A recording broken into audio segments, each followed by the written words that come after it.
हे तिमी, कहिलेकाहीँ सोच्दछु तिमी मेरो जीवनमा किन आयो होला। सायद भाग्यको लेखाइले हामीलाई भेटायो, सायद परमेश्वरले नै हाम्रो कथा तयार पारेको हो। तिमी बिना मेरो जीवन अधुरो मात्र होइन, अन्धकारमय पनि थियो। तर तिमीलाई पाएको क्षणदेखि मेरो दिन उज्यालो, मेरो रात तारामय बन्यो। तिमी मेरो लागि त्यो सागर हो जसमा म हजारौं पटक डुब्न तयार छु। तिमी त्यो बसन्त हौ जसले मेरो मनमा नयाँ फुल फुलाउँछ। तिमी त्यो श्वास हौ जसले मलाई जीवन दिन्छ। तिमीलाई सम्झदा मेरो हृदयमा शान्ति बस्छ। तिमीलाई सम्झदा मेरो मनमा उत्साह जग्छ। तिमीलाई सम्झदा मेरो आत्माले खुसी पाउँछ। तिमी मेरो लागि जुन रातमा पनि घाम हो, अन्धकारमा पनि उज्यालो हो।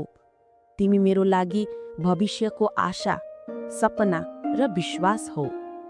कहिलेकाहीँ डर लाग्छ, कहीं तिमी टाढा त नहुनेछौ।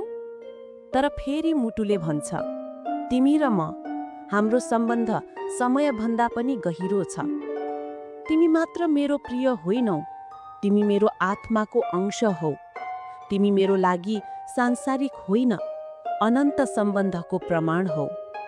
म तिमीलाई वाचा गर्छु, संसारले जे सुकै भन्यो, परिस्थितिले जे सुकै गर्यो, मेरो माया तिमीप्रति कहिल्यै घट्ने छैन। म तिमीलाई सदैव मेरो वरिपरि देख्न चाहन्छु, किनकि तिमी बिना मेरो जीवनको कुनै अर्थ छैन।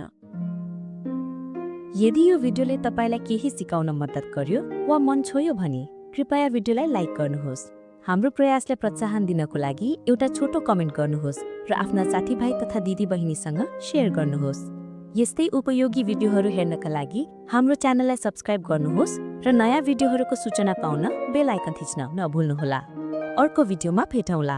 धन्यवाद। Love you all.